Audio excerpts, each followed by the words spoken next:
made the effort to come out here this Sunday evening. You're in Monterey Park, one of the best cities.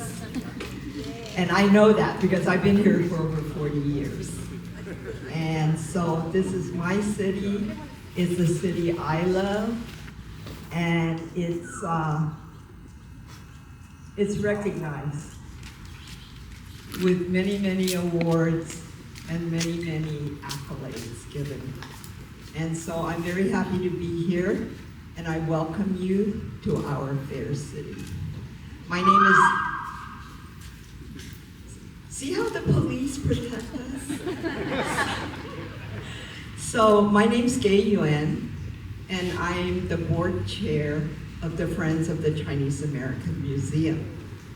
For those of you who don't know who we are or who have never visited us, we are a city museum that's charged with preserving and telling the stories of the Chinese who came to the United States, who came to America.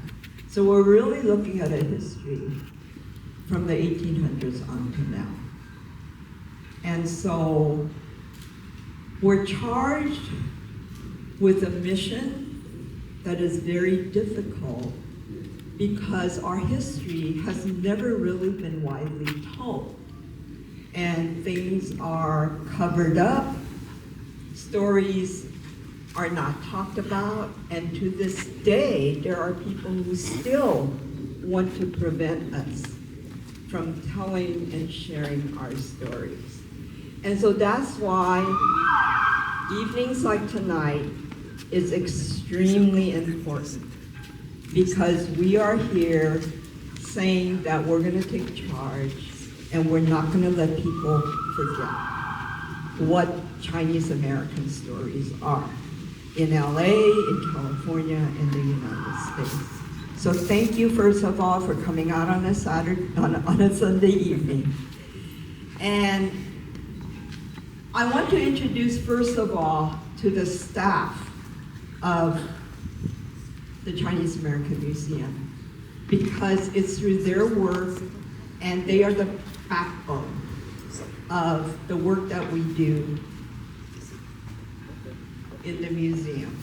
So we have the man who makes things run, and you just saw him. We have our executive director, Michael Trong. We have our media relations coordinator, Ambrose Leo. They're always working, so. Our office manager is Yvonne Ouyang. Public programs manager, Sabella Gama.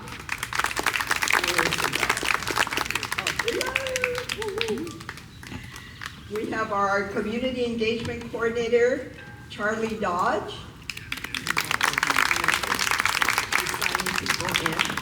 We have our marketing coordinator, Alex Lee. And our public relations coordinator, consultant, Ellen Endo. So I want to make sure I introduce them first, because very often we forget to introduce them after an event, and it's just so important to acknowledge the important work that they do. We have another board member here with us, and that is our second vice president, Mr. Ed Liu.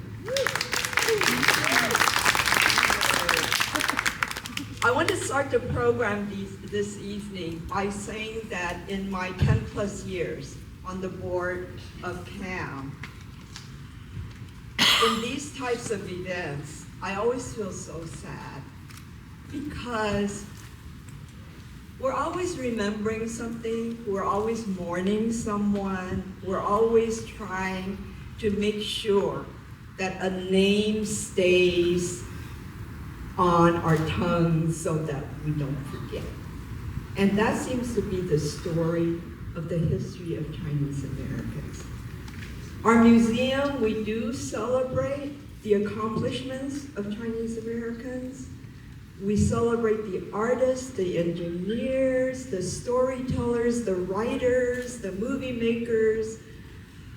But then we need to go back and remember. So we remember Vincent Chin, we remember the Chinese massacre of 1871, and in my 10 plus years, I just feel very sad when we do programs like this. And yet when we think about the history of Los Angeles, and CAM is right in the heart of downtown LA. We're in the El Pueblo Historical Monument, and people say to me, oh, I've just been to your museum in Pasadena, it's beautiful. And I would, that's not our museum. Because our museum is not about dragon robes and time horses and Chinese porcelain. Our museum is about the railroad workers, it's about Angel Island, it's about the massacre, and in recent, current contemporary history, it's about Vincent Chin. And it's about the racism that still continues to haunt us and the hatred that continues to be perpetrated upon our communities. Someone else I'd like to introduce to you is El Pueblo Commissioner, Suzanne. And it's important because as part of El Pueblo, we all work together. And so it's very important for that. It's now my pleasure then to introduce somebody who actually needs no introduction because she is the person who really looks after us and makes sure that the things that are important to us, the fights that are important to fight, the reminders that need to be reminded comes out into the public. And that is our Congresswoman, Judy Chu. Judy is the first Chinese American to be elected to Congress, a Chinese American woman to be elected into Congress in 2009. She currently represents California's 28th Congressional District. But as a friend, I follow her. I'm a fan. I know what Judy does. And she fights for the fights that are so important. She fights for women's reproductive rights. She fights for stricter gun control. She fights to protect our beautiful San Gabriel Mountains.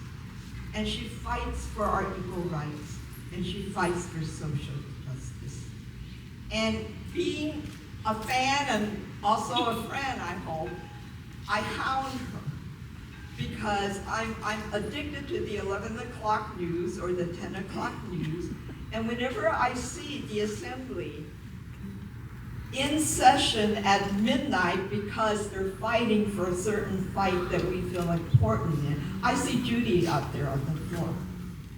And I remember one night during the fight for stricter gun control, and all the assembly people were out fighting and they were on the floor for some reason, right? And I'm going, I think that's Judy on the floor. So unfortunately for Judy, I texted her and I said, is that you over there? And she goes, yeah, we're fighting the fights. And I said, it's midnight, have you eaten yet? And she goes, yeah, we just ordered out for pizza. So that's Judy. She's real. She's there tirelessly fighting for the things that are important, and she's such a great representation for us. Judy?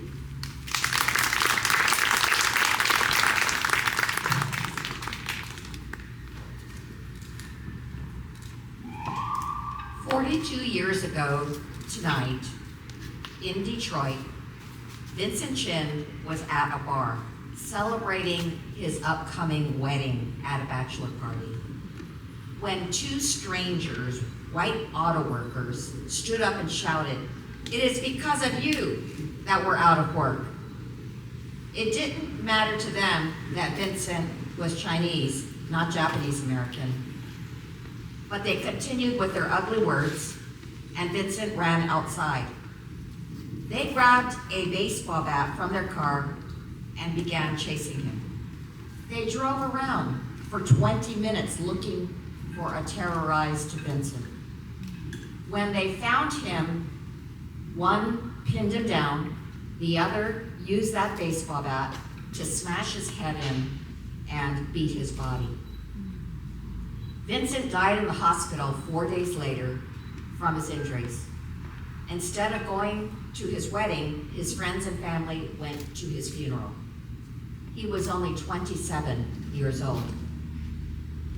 What was even worse is that neither attacker served any time in prison for their crimes.